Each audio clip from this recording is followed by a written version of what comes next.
This is CGTN, China Global Television Network.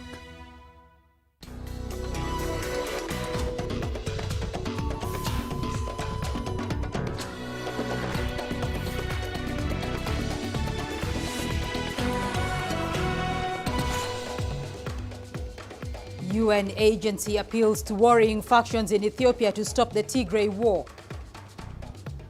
There is hope. Africans react to COVID-19 vaccine breakthrough.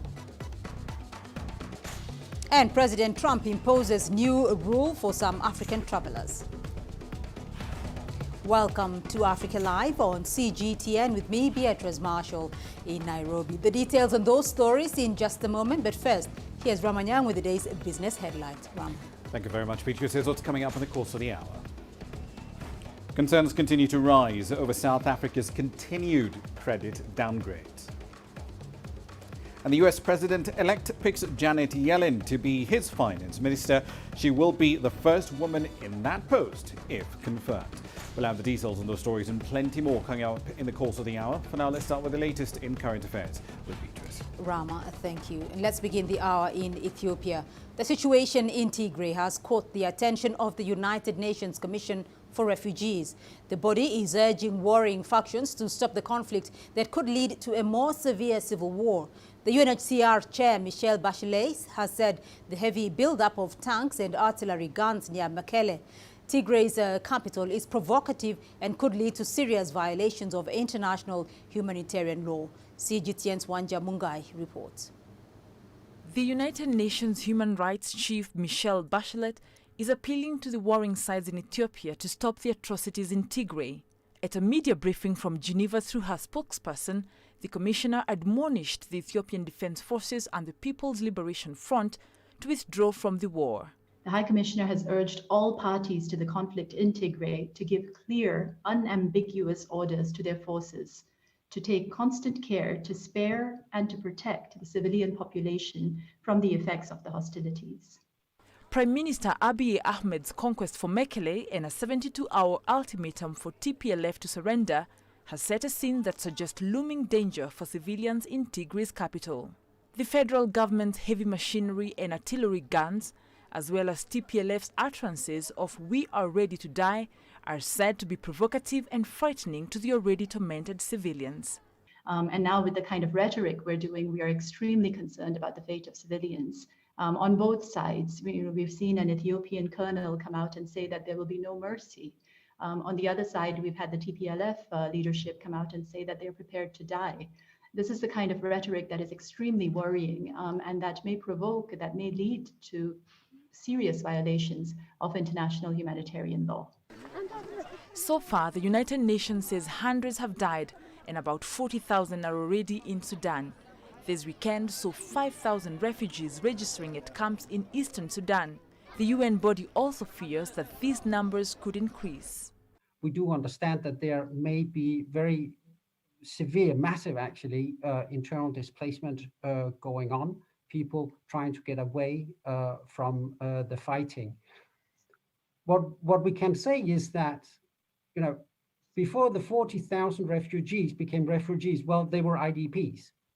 So when you have 40,000 that actually cross the border and then change status and become refugees, they were IDPs before. So just on the basis of that number and the very high daily average that are coming across the border, that gives us an indication that this may be only the tip of the iceberg.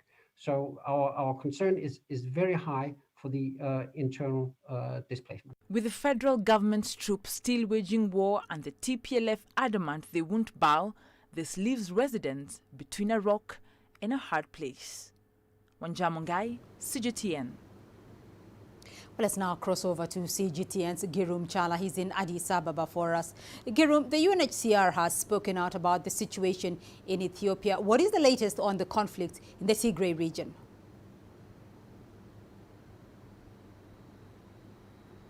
Well, Beatrice, in the northern part of the country, the war has continued, but today it's relatively lighter, as we have heard, because of the almost all of the areas in the Tigray regional state are now in the hands of the National Defense Force, and only Mekelle remains. That's the strategic strong location of the Tigray regional state itself. So today, the Defense Force have reported perhaps what has been done after the war that was taking place in different strategic locations, and after the Tigray Regional Force have left some of the most important areas. So today it can be said that it's a lighter day, but we also know that the Mekelle city is now encircled by tanks and which are ready to hit their targets in the next few hours if the ultimatum of the Prime Minister is not going to be respected. So this is what we know so far about the conflict in the north. Well, and about, we will be returning to Girum Chala in a moment. Apologies for that, on that situation in Ethiopia. Let's now look at other news we are following for you today. AstraZeneca's latest breakthrough in the search for a coronavirus vaccine is being met with a mixed response across Africa. While some are welcoming it, there are obstacles in availing it to the communities. Here is Noel Mwakugo with more on that story. AstraZeneca is the latest company to announce a major breakthrough in the race for a sustainable COVID-19 vaccine. It is also the first outside the United States after Pfizer and Moderna. Here in Africa, many locals are adopting a wait-and-see attitude as the debate on the availability of these drugs now take the center stage. It's up to the leaders to engage those who've come up with the vaccine and to see how they can roll it up to Africans. And yeah, there's hope if we engage with the first world countries and those who've come up with the vaccine. If it is certified as okay for it to be administered on human beings, I think I wouldn't have any hesitation taking it. For me, I've actually heard about these researches, but so far I've not been so much convinced about the COVID-19 issues, the way it's handled in Nigeria. So it makes me to be a bit skeptical about taking any vaccines. While the World Health Organization and the African Union are pushing for these vaccines to be availed to African nations, some experts say it may be easier said than done. Some of these challenges that governments might have. The first thing is laying your hands on the vaccine. The next thing is actually getting the vaccine distributed to your country. And then thirdly, it's setting up the logistics and distribution channels and storage and other things within your own country. With poor infrastructure in Africa, storing the drugs may also be another challenge.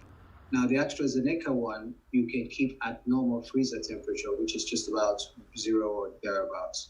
The other two, especially the last one that came out, requires much lower temperatures to hold, which is not what you get in a normal freezer. And it's also not what you get in normal hospital facilities for storing medicines and vaccines anyway. The vaccine's efficacy has been rated at 90%. As more and more countries announce the groundbreaking moves against COVID-19 pandemic, the risk of vaccine nationalism imposing, feeding into the world of politics is very high. Meanwhile, Africa and the rest of the world waits as the battle against the coronavirus pandemic rages on. Noel Mwakugo, CGTN. And here is Andrew Wilson with the latest on the vaccine developed by Oxford Vaccine Group. The results are in and the Oxford vaccine has lived up to all expectations. The best data came from a regime of half dose followed by full dose, showing 90% efficacy across the age groups, and with accompanying signs that it could limit both disease and transmission. The higher efficacy regime is better tolerated, and also there's a hint that it may have an impact on asymptomatic infection and therefore possibly transmission of the virus. All good enough for the Prime Minister, who quickly tweeted the incredibly exciting news that the Oxford vaccine has proved so effective in trials. There are still further safety checks ahead, but these are fantastic results. So, subject to regulatory approval, a programme is now set to start. Of course, there is a process from now on. It has to be all reviewed. The numbers have to be looked at by the people who are involved in regulation. And then in the UK, I think the next step will probably be something like an emergency use authorization. Subject to that approval, we hope to be able to start vaccinating next month. The bulk of the vaccine rollout program will be in January, February, March. and we hope that sometime after Easter, things will be able to start to get back to normal. Logistically, not a simple task, but the Oxford vaccine is the easiest product so far to transport and produce. And AstraZeneca already has 20 production deals worldwide, including in Russia, Japan, the US and Thailand. Today, just one of those manufacturers has 100 million doses ready to be used, and that number will grow over the coming months. And the target over the next year is 3 billion doses to be provided for the world. Here, the NHS will be gearing up to tackle a prioritised immunisation effort, and the World Health Organization will be coordinating international distribution. The next challenge is going to be to get enough people immunised fast enough to have an impact on the virus. And that does take time. I mean, it simply takes time to manufacture, to get the vaccines distributed, and then to get them into people's arms. It can't just be done overnight. Even together, the three companies to complete phase 3, AstraZeneca, Moderna and Pfizer, do not have enough capacity to immunise the world's population. More success stories will be needed to follow this one. Andrew Wilson, CGTN, Oxford. Well, Russia says its Sputnik 5 coronavirus vaccine is 95% effective. This is according to a second interim analysis of clinical trial data. The Health Ministry said in a statement that the calculations were based on preliminary data obtained 42 days after the first dose. However, the statement did not note the number of cases used to make the calculation. The head of Russia's Sovereign Wealth Fund, Kirill Dmitriev, said earlier on Tuesday that the vaccine would be priced significantly lower than other rivals with similar efficacy levels. He also announced that Moscow aims to produce more than 1 billion doses at home and abroad next year. Well, let's now return to Addis Ababa and to Girum Chala for developments in Ethiopia at the moment. Girum, we're looking at what is happening in Tigray region today. We do understand that the Ethiopian government has made a call to citizens inside Mekelle city to cease their cooperation with the leadership there. What more can you tell us? What has been the response? Well, Beatrice, as you've said, what you said of the call for the Mekelle citizens came after Prime Minister Abiy Ahmed gave 72 hours of ultimatum for the special force there in the Tigray region state, and most importantly, the leadership there to surrender their arms and, come together with the government to avoid any kind of war in that city. Now, the state minister, who is also the spokesperson of the state of emergency, Redwan Hussein, earlier today, has been saying that, look, enough is enough, should be said for this people in the north, according to him. And he said that by the people cooperating with the government, they can avoid any form of casualties or even a destruction of that Mekelle city. Let's take a listen. The people of Tigray and the people of Mekelle now must understand that it's high time to say enough is enough, and then to save their lives, to save the city, to save the region, because the forces are actually now to hide their armaments and some of their instruments, to say they actually had in their control. And schools, universities, churches and mosques, and in villages which are highly populated, because any attack on either of these targets would inflict larger damage. That was Redwan Hussein, the spokesperson of the state of emergency in Ethiopia, calling on the citizens in Mekelle city to avoid any kind of casualties or even destruction of properties after the 72 hours of ultimatum given by the Prime Minister expires. Unfortunately, Beatrice, this time is fast approaching, and perhaps by tomorrow, in a few hours' time, we might tell a different story, but many people hope that's not going to be the case, Beatrice. All right, Girum Chala, following developments in the Tigray region conflict, joining us there from Addis Ababa. A China-Africa Environmental Cooperation Center has opened in Beijing with backing from the United Nations. The center aims to provide a platform for African countries and partners to promote green development and enhance global and regional environmental governance. China's environment minister spoke at the inauguration ceremony. Chinese and African people share a common wish for a beautiful environment and a prosperous life, and the environmental sector has become a key field of cooperation between the two sides. In recent years, China and Africa have maintained successful environmental cooperation in terms of protecting the ecology and climate change. The establishment of the center will be a new starting point to deepen and enrich that cooperative relationship. Huang called for more policy discussion and cooperation on environmental technology.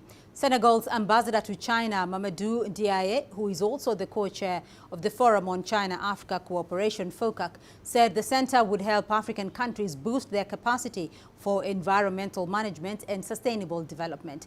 The Cooperation Center was first proposed at a summit in Johannesburg in 2015. You're watching Africa Live, still ahead on the program.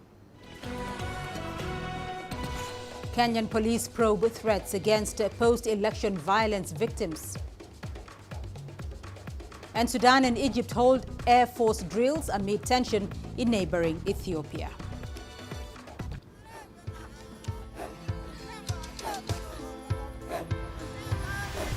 Africa is a continent of diversity, with varied climates and enchanting geography, and a people so distinct, but with a shared enduring spirit.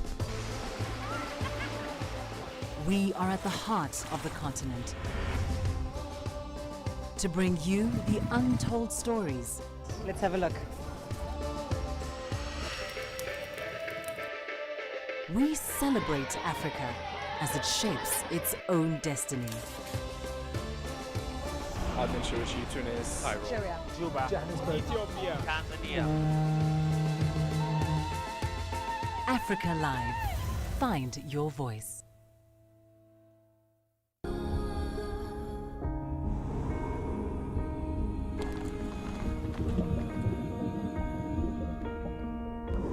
No war, no one again he can hold in guns. Machine guns from police forces toward protesters.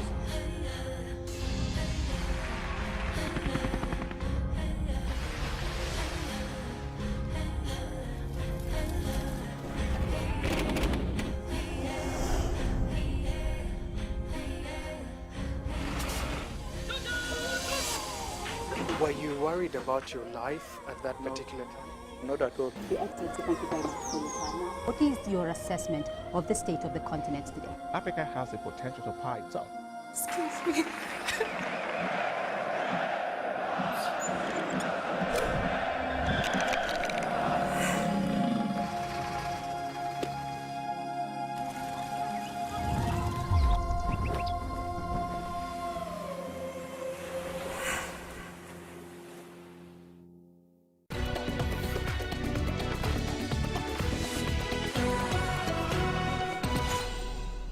Citizens of 15 African countries will have to post bonds of up to $15,000 to visit the United States.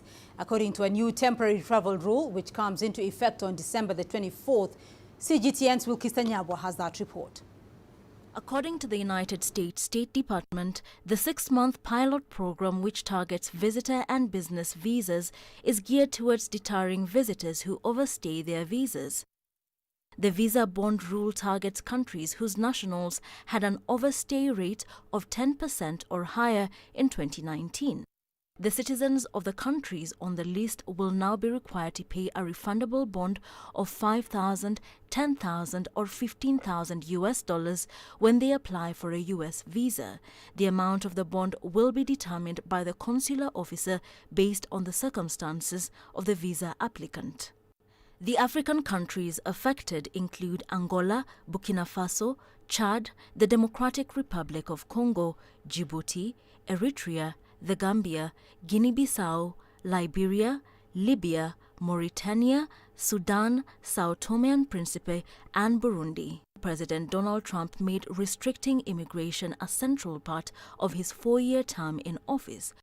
Joe Biden has pledged to reverse many of the Republican president's immigration policies, but untangling hundreds of changes could take months or even years. Wilkis Anyabwa, CGTN.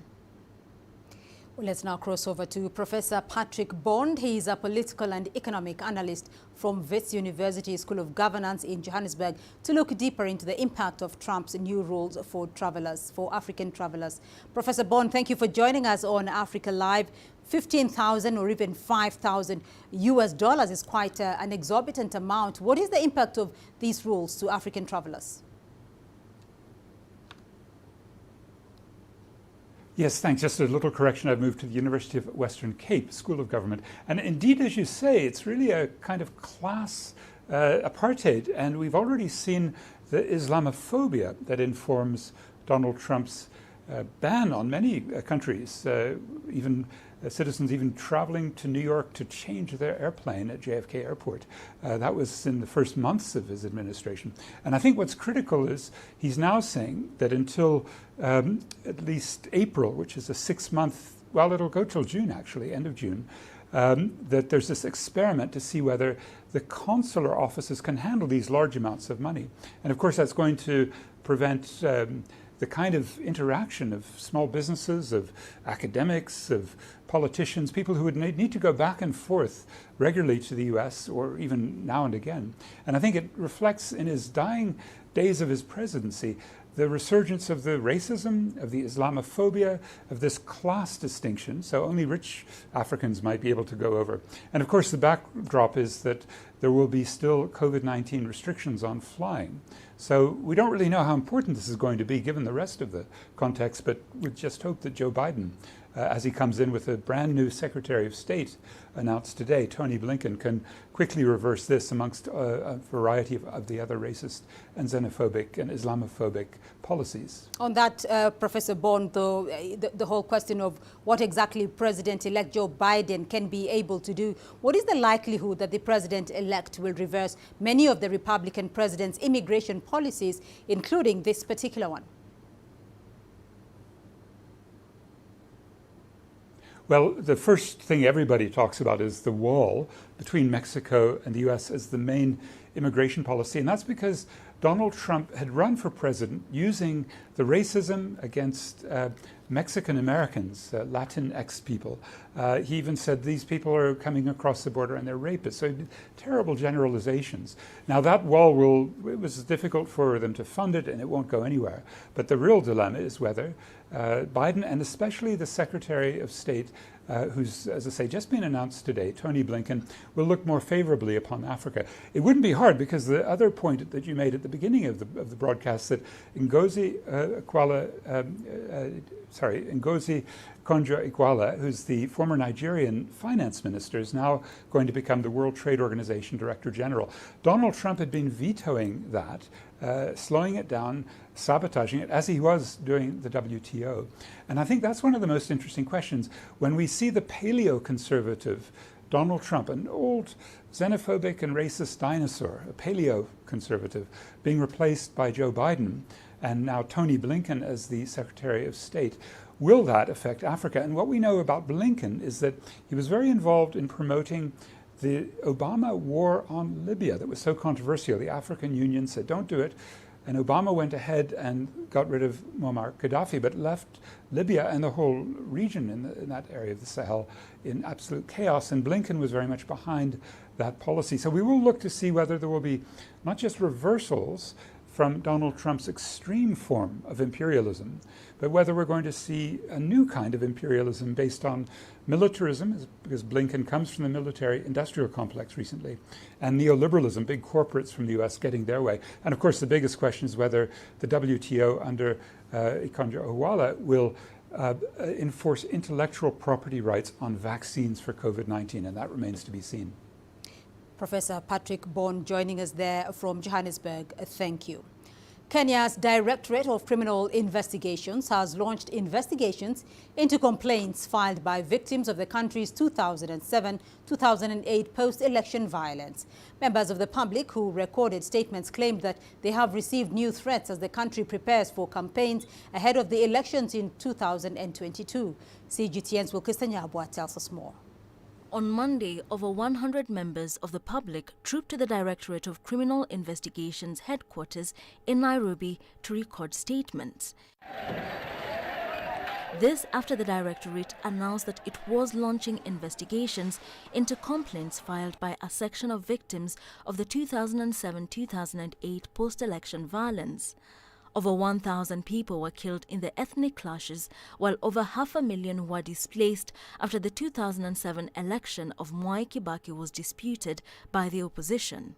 We are talking about those who fell victim of seeing their own children, husbands, wives, mothers and fathers killed. We have land displacement. Those who are banished from the rightful place of enjoyment of the economic activities, home. And with the country set to head to the polls yet again in 2022, political temperatures are rising once more. On Monday, 118 complainants and witnesses filed their complaints. They claimed that there was ongoing ethnic profiling in certain regions of the country and that they had received fresh threats. We are absolutely driven to ensure as many as possible face the law. Detectives have, however, clarified that they will not reopen cases which were already investigated and lawfully completed. The stakes are high in the 2022 presidential election. Leaders are angling to succeed President Uhuru Kenyatta, who is on his second term after his closely contested re-election in 2017. Wilkista Nyabwa, CGTN.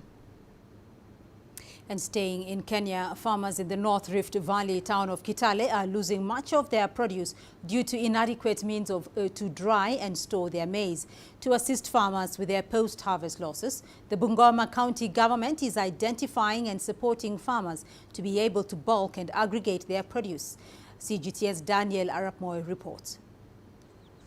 Damaged and decaying maize in Kitale, a town in the Northern Rift Valley of Kenya. Farmers are losing their produce before they reach the market. The main culprit, the lack of adequate means to dry, store and transport the crops. And now climate change and an increase in rainfall is only making things worse. The weather pattern has been very, very bad to us. In most cases, advanced weather conditions. When we have a lot of rains, we end up with a lot of poor quality maize after harvesting. Even when we are producing the maize, it's also not very good. Maize farmers are particularly battling with heavy rainfall. Traditional storage shelters like this, which many farmers usually rely on, are no match for the heavy rain. This is because of too much rain, as you can see. Too much rain when stocking, it causes them to rot, and when they rot, even those that have not rotten, the water gets inside the stocks, and when they get inside, it causes aflatoxin. That's why most of our maize cannot go to the cereal board. Aflatoxin, a type of toxin produced by fungus that clings onto crops, can lead to acute poisoning that can be life-threatening, usually through damage to the liver. To help farmers with the post-harvest crop losses, the Bungoma County Minister for Agriculture says there is need to extend support to farmers to help them adapt to modern farming methods. What needs to be done for us to feed our people? One, we must invest in modern input production system. Number two, we must support our farmers to be able to go back to the farm and produce food competitively. Number three, we must sort out value chain and supply chain challenges and inefficiencies. Number four, we must identify and support farmers to be able to bulk and aggregate their food products. Number five, we must sort out issues around marketing. Let farmers be able to access structured markets, well-organized markets, that people can be able to be paid based on the premium. Improved storage facilities are expected to help farmers minimize losses and improve their incomes. Daniel Arap Moi, CGTN, Kitale, Kenya. Egypt and Sudan have been holding joint Air Force drills. The exercises in Sudan are taking place as tension mounts in the Tigray region of neighboring Ethiopia. Meanwhile, the three countries remain deadlocked over the Grand Ethiopian Renaissance Dam. Here's Adel Mahrui with more. 2 weeks of military drills between Egypt and Sudan are coming to an end this week. It's the first Air Force exercise between the two neighbors and the biggest military training yet. The move is a promising sign for bilateral relations, which have been tense in recent years. Egypt and Sudan's relations have faced several challenges. Holding these drills could be a catalyst and an incentive for the leadership of the two nations to bolster strong ties that rely on cooperation and mutual benefit. Dubbed Nile Eagles 1, the drills are relying on Russian fighter jets. Egyptian and Sudanese troops are practicing offensive and defensive air combat while coordinating with ground troops. The drill comes at a time when Ethiopia is seeing violent escalations in the conflict in its Tigray region, which borders Sudan. What's more, the latest round of talks between Egypt, Ethiopia and Sudan over the Grand Renaissance Dam have collapsed. Some analysts believe the timing could be sending a wrong impression about the nature of these exercises. The drill has been perceived differently. In Ethiopia, some say it could be an indirect message to their government's rigid stance in the Ethiopia dam talks. I, however, don't believe it contains any messages of war. None of the three countries think that a military approach is wise. The drills could be actually the beginning of a regional military cooperation that could later include Ethiopia.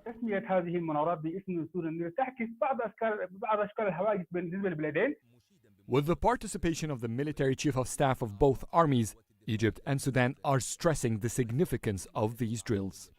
This is a new page in the bilateral relations between the two North African nations. Nile Eagle 1 will enhance their capabilities in fighting common regional security threats. This military cooperation could be the first brick in the foundation of an official strategic partnership. Adel Mahrui, CGTN, Cairo. Let's now go to Rama Nyang for a look at the day's business news. Rama. Thank you very much, Beatrice. Here's what's coming up in business. Concerns continue to rise about the state of South Africa's public health as more downgrades come in. And the US President-elect is picking Janet Yellen as his finance minister. She will become the first woman in that post, if confirmed.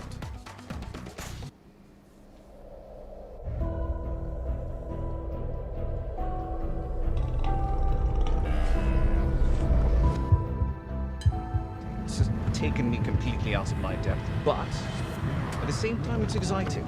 It's new, it's different, it's a challenge. It's really exciting.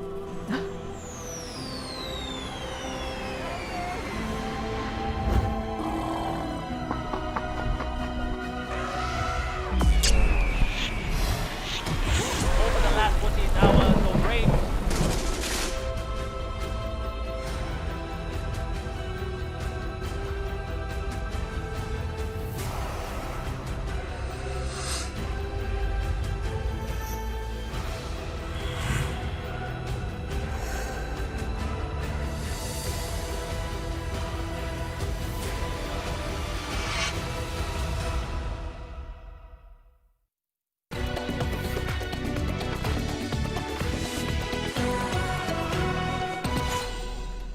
Let's start in South Africa. Fitch and Moody's have both downgraded the country's long-term foreign and local currency debt rating, while both said they were maintaining a negative outlook on the country. S&P, on the other hand, did affirm South Africa's long-term foreign and local currency debt ratings at BB- and BB respectively.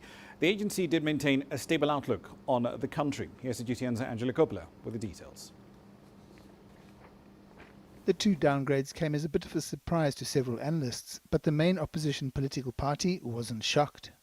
I think the downgrade decision was a clear vote of no confidence in the government's reform agenda and the progress thereof.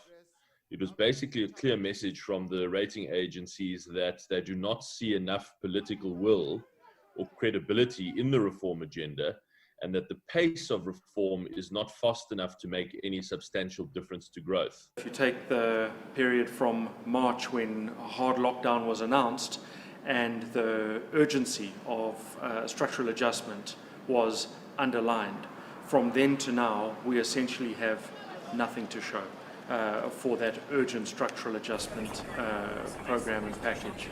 One of the key concerns for the ratings agencies is the reform of state-owned companies and government bailouts. And then there's the level of national debt. We've had a delay, an indefinite delay from Eskom on the separation of the business. National debt is another one that is front and center in every one of the updates from the rating agencies. And yet most recently we've had a reversal in the commitment to get debt under control by 2023. That has now been pushed out to 2026. The government is currently in a dispute with the public sector unions about the final increase in the 3-year agreement. But the DA suggests there's another solution to cutting the public sector wage bill. And we have shown in detail how you could achieve all of the cuts that you need, roughly 180 billion rand, simply by focusing on those salaried managers earning more than 1.5 million rand, of which there are 39,000, by the way. The country's president has called for implementation, and that call has been echoed by the ratings agencies. The urging of the ratings agencies is demonstrate delivery. And I think that's what we have to look for. We don't need more policy promises or better policies. We've got good policies in place. We now need that delivery. Analysts suggest that it could take up to a decade for South Africa to dig itself out of this current hole that it finds itself in. Hopefully it'll happen sooner rather than later. I'm Angelo Coppola for CGTN in Johannesburg, South Africa. Still in South Africa, it's a country with one of the highest rates of youth unemployment in the world. Over 50% of 15 to 24-year-olds are not working at all. Now, for years, the government has been trying various programs to train young people to get a better chance of getting into the job market. In a renewed effort, President Cyril Ramaphosa recently launched a jobs recovery plan. Over $6 billion over the next 3 years will be spent on that plan. Here's CGTN's Sumitra Naidu with this report.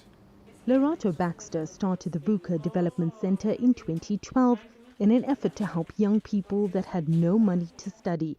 The Department of Social Development now funds the program.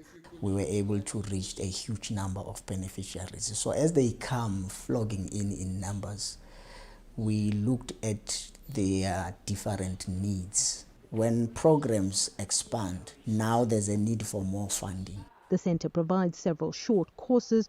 For each course, the program enrolls 15 to 30 students. The center works closely with the Department of Labor and other private organizations to train students and link them with employment. Our trainings day comes 4 times in a year because these trainings are taking 3 months. It's short courses.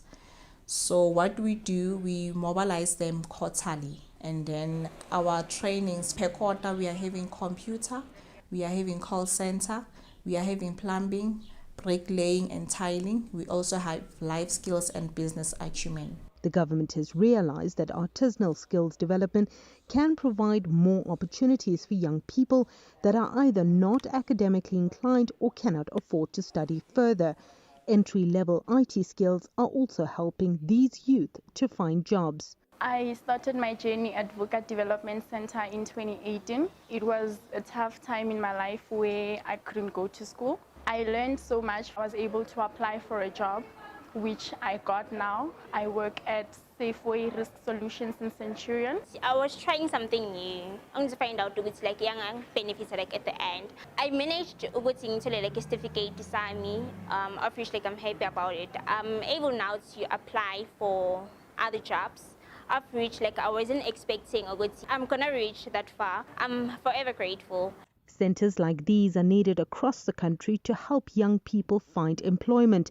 As part of the President's Jobs Recovery Plan, 300,000 positions for education assistants have been made available. This may not be long-term employment, but it is an opportunity to generate an income and some work experience. Sumitra Naidu, CGTN, Johannesburg, South Africa. Africa's biggest economy, Nigeria, has slipped into its second recession in 4 years. The country only exited its last one in 2017. But GDP growth has been pretty sluggish, and that was until the COVID-19 pandemic hit earlier this year, and oil prices slumped, compounding the misery for the continent's top oil producer. While the latest recession was certainly expected, the question now is how quickly Nigeria's economy can rebound. CGTN's Deji Badmus takes up the story. It was always known that Nigeria's economy was going to contract in the third quarter and slip into recession after a second quarter contraction. What was difficult to tell was by how much the economy was going to contract. The Nigeria Bureau of Statistics has now put the third quarter contraction at 3.62%. Second quarter contraction was 6.10%. The oil sector was largely responsible for the slowdown in the economic activity in this third quarter, as it recorded a very sharp contraction of minus 13.89%, the largest decline in this quarter in the past 14 quarters. The slowdown in global economic growth and oil demand consequent upon COVID-19 pandemic, as well as our obligations to meet OPEC cuts, were principally responsible for the slowdown in the oil and gas sector. For the better part of this year, Nigeria's economy had literally been on a lockdown as authorities struggled to contain the spread of the COVID-19 pandemic. The collapse in the price of oil globally worsened matters for the country, which heavily relies on revenue from crude sales to drive its economy. And then there was the hashtag #EndSARS protest, which happened just as the country was emerging from the COVID-19 induced lockdown. All of this combined with other factors to throw the country into its present recession. These are difficult times, and that the government had to take some very difficult decisions. There are some reforms that have been taken that could not be taken for years. And while we recognize that things are very difficult, let us encourage the people that are working on these reforms so that they can have the strength to continue. The government is optimistic the recession will be short-lived. Minister of Finance Zainab Ahmed says the country will exit the recession by the fourth quarter or at worst the first quarter of 2021. But with labor unions in the country poised for a general strike over the increase in petrol price, that could derail the anticipated recovery. Our expectations of a quick exit, which will be historically fast, is anchored on the several complementary fiscal, real sector and monetary interventions that have been proactively introduced by government to forestall a far worse decline of the economy and alleviate the negative consequences of the pandemic. Well, if you have another strike or protest on account of labor strike, it's going to be a major setback for all the recovery efforts or prospects for the Nigerian economy. We have not fully recovered from the shock and the devastation of the #EndSARS protest. A lot of investors are still counting their losses. The economy is yet to be restored to normalcy and all of that. The Monetary Policy Committee of the Central Bank is holding its November meeting at the moment, and all eyes are on that committee to see what its response will be. But most importantly, Nigeria will be hoping that the global economy gathers steam as soon as possible, especially with the recent announcements around COVID-19 vaccines. If the global economy continues to slow down as we're seeing at the moment, then it's inevitable that Nigeria's recovery would be delayed. Deji Badmus, CGTN, Lagos, Nigeria.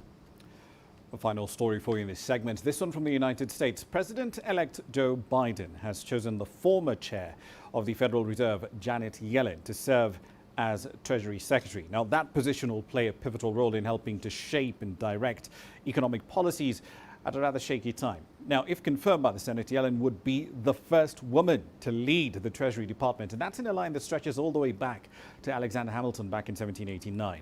As Treasury Secretary, Yellen faces a relatively shaky U.S. economy weakened by the pandemic and now in the grip of a surging viral epidemic as well.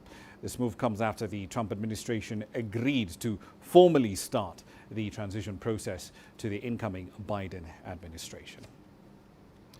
And I'll leave it there for the time being, but I'll be back at the top of the hour. In global business, we'll be exploring the cost involved in developing, manufacturing and deploying vaccines across the globe, but equally importantly, the little question of intellectual property. In the event of a public health emergency, do IP rules go out the window? We'll explore that at 1800 GMT. See you then. For now, back to Beatrice. Rama, thank you. And we still have more news for you here in the program. Here's what's ahead. We look at how traditional Ugandan tales come to life through animation. I try to not let it affect me, but there are days when it does. I'm a human being, and to see patients in a hospital bed and their family members are not there, there's no one there to hold their hand, that human touch, you know?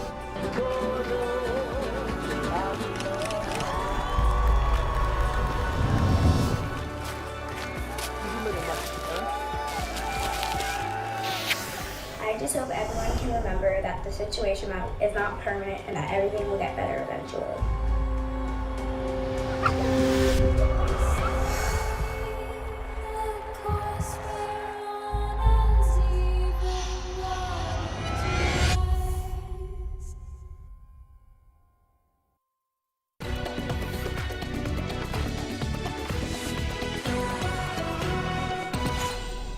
Let's now take you to Uganda, where technology experts are reinventing traditional storytelling. They are digitizing folklore to preserve the age-old culture and make it more attractive to pupils. Makerere University is behind one of these revolutionary moves. Leon Sinyange tells us more. Story time is often a captivating moment for children. The traditional Ugandan tales in these books have captured these children's imagination. They teach about animals, how even teach you about people and their work, even about the communities. Some of the folk tales are now being brought to life through animation. Richard Musinguzi has been creating and designing a series of animated works. It's only animation that has the power to bring these stories to life. For example, in one of our stories, Leah, we have a monster that gets stuck on someone's head. You can't do that in real life because in real life there are no monsters. But these folk, our ancestors had these imaginations, and animation is the perfect medium. This is an old fashion. I don't like it. Undo it. The stories are told in 3 to 7 minute videos, sometimes longer if the tale requires it. Researchers in literature at Uganda's top educational institution, Makerere University, are spearheading the project. They want children to be more engaged in the folk tales. Professor Dominica DPO has spent years writing some of Uganda's folk tales down in a national effort not to lose them. She is also head of the animation project.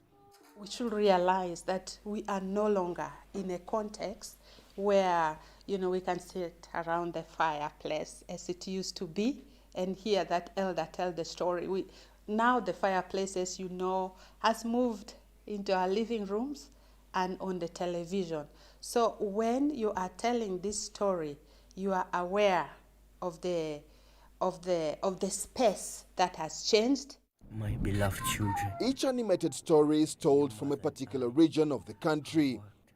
And the goal isn't just about preserving known tales. It's also about discovering forgotten ones.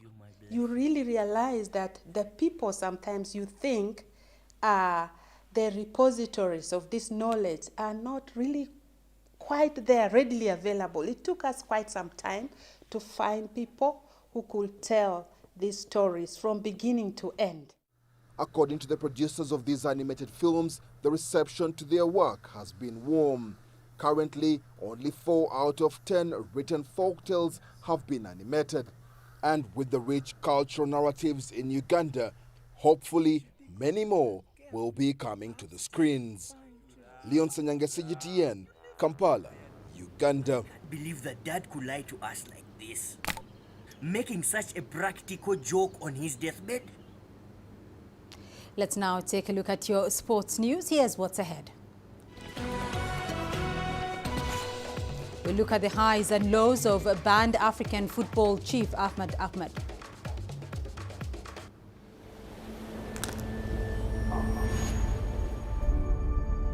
How would you create your legend? On the fields, on the tracks, in the arenas of Africa. Were you born to be a player? Could this moment be yours?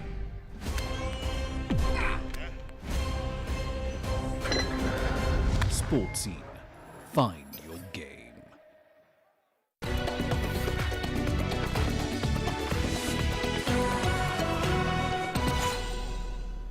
Banned Confederation of African Football President Ahmed Ahmed came to power in 2017 as the face of change after ending Issa Hayatu's extended 29-year reign. However, FIFA on Monday brought his 4-year rule to an inglorious end with a 5-year ban pending appeal. CGTN's Adil Mahroui now looks into the highs and lows of his tenure as the head of the African football.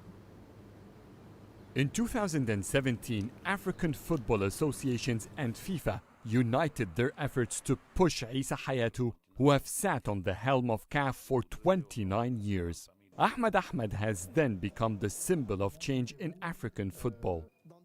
During Ahmed's first period, we've seen notable changes in club competitions. There have been clear and fixed schedules for Champions League and the Confederation Cup. CAF prizes were enhanced, and even the organization of the draw ceremonies became much better. Under his leadership, Africa has seen its Cup of Nations grow to 24 teams. Video assistant refereeing was introduced for the first time. Critics argue, though, that Ahmed should not take credit for such major changes in African football. FIFA in general and Infantino in particular managed to grow his influence in CAF. They changed the Africa Cup of Nations schedule from winter back to summer and even increased the AFCON teams, which was seen as a FIFA vision. Ahmed appears to have been forced to do many things in order to remain in his position. The most astonishing of them was to have Fatma Samura, the FIFA Secretary General, to come to Cairo to run CAF and audit.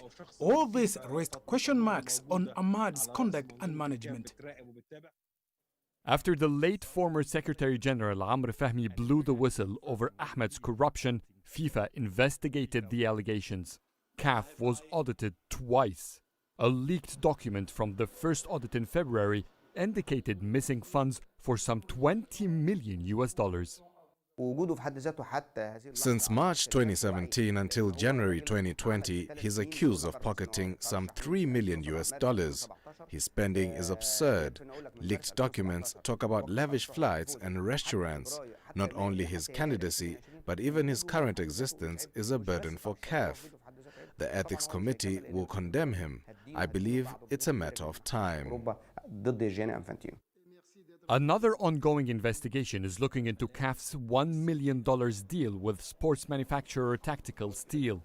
The company's owner is known to be one of Ahmed's close friends. FIFA's Ethics Committee could issue its final report by the end of November. There is a possibility the entire CAF temple collapses.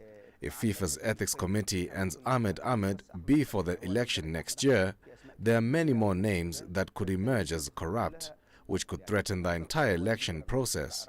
This is a possibility. Whether he's found guilty or not, Ahmed Ahmed's term will always bring memories of countless FIFA ethics violations accusations. And until FIFA announces its verdict, it appears that 4 other candidates are waiting to replace him for the CAF presidency. Adil Mahroui, CGTN.